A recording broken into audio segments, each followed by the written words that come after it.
তিনি বলেছিলেন ইতিহাসের একটি সেরা নির্বাচন জাতিকে উপহার দিবেন। নির্বাচন ফেব্রুয়ারিতে নির্বাচন, আর ত্রুটিপূর্ণ প্রচলিত নির্বাচন পরিহার করে এই পদ্ধতি সফল এবং সুন্দর পদ্ধতি হল পিআর পদ্ধতি।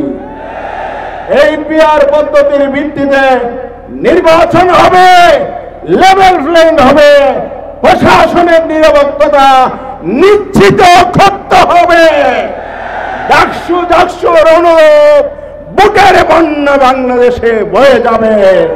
জামায়াত ইসলামী বারবার দাবি করেছে কাগজি সংস্কারের কোন মূল্য নাই যদি আইনি ভিত্তি দেওয়া না হয়।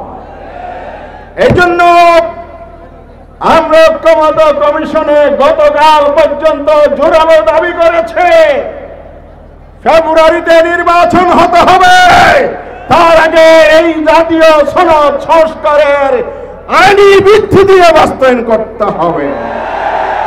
তা যদি না হয়, আপনারা যদি কার্যকর ব্যবস্থা না করেন, রাজপথে জনগণ নেমেছে, দাবি আদায় না করে রাজপথ থেকে ঘরে ফিরবে না।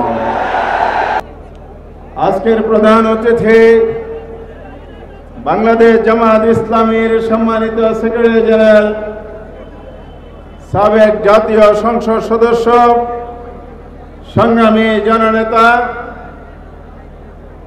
অধ্যাপক মিয়া গোলাম পরোয়ার,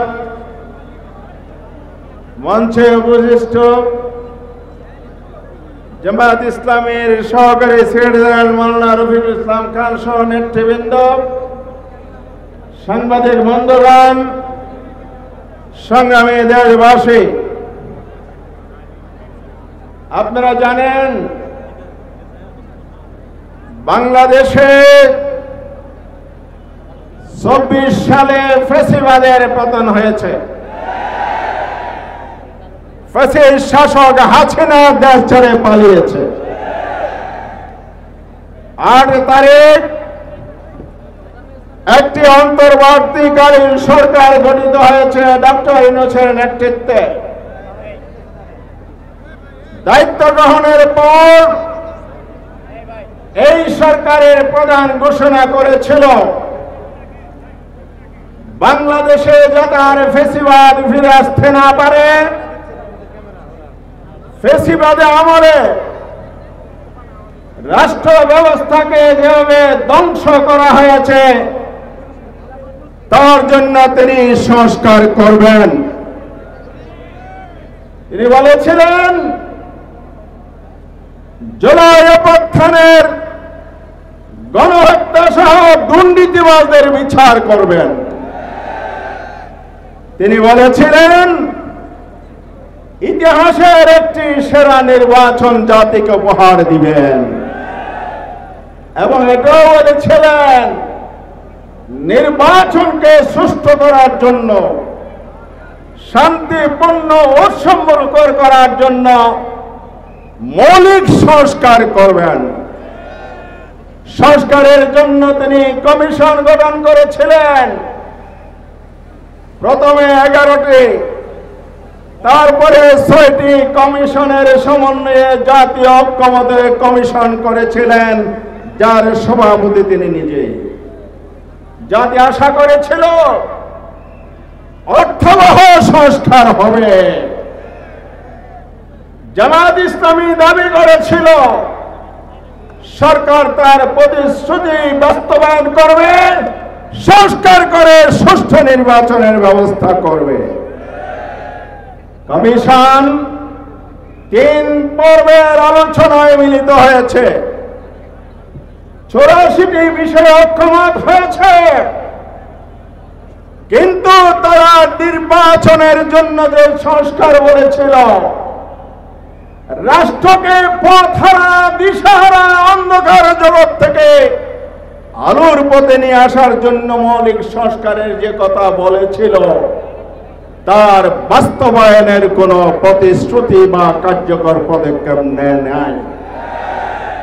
জামায়াত ইসলামী বারবার দাবি করেছে কাগজি সংস্কারের কোনো মূল্য নাই যদি আইনি ভিত্তি দেওয়া না হয়। এই জন্য আমরা ঐক্যমত্য কমিশনে গতকাল পর্যন্ত জোরালো দাবি করেছে ফেব্রুয়ারিতে নির্বাচন হতে হবে, তার আগে এই জাতীয় সনদ সংস্কারের আইনি ভিত্তি দিয়ে বাস্তবায়ন করতে হবে।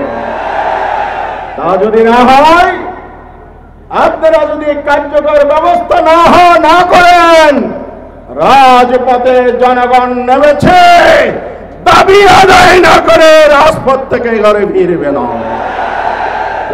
আসুন জাতীয় সনদের ভিত্তিতে নির্বাচন, ফেব্রুয়ারিতে নির্বাচন, আর ত্রুটিপূর্ণ প্রচলিত নির্বাচন পরিহার করে এই পদ্ধতি সফল এবং সুন্দর পদ্ধতি হলো পিআর পদ্ধতি। এই পিআর পদ্ধতির ভিত্তিতে নির্বাচন হবে, লেভেল প্লেইং হবে, প্রশাসনের নিরপেক্ষতা নিশ্চিত করতে হবে। ডাকসুর অনুরূপ বুকের বন্যা বাংলাদেশে বয়ে যাবে, চাঁদাবাজি সন্ত্রাস দূর হবে, ন্যায় বিচার ইনসাফ কায়েম হবে, জুলাইয়ের স্পিরিট বাস্তবায়ন হবে। আসুন সেই লক্ষ্য ঐক্যবদ্ধভাবে এগিয়ে যায়। আল্লাহ হাফেজ। বাংলাদেশ জিন্দাবাদ, বাংলাদেশ জামায়াত ইসলামী জিন্দাবাদ।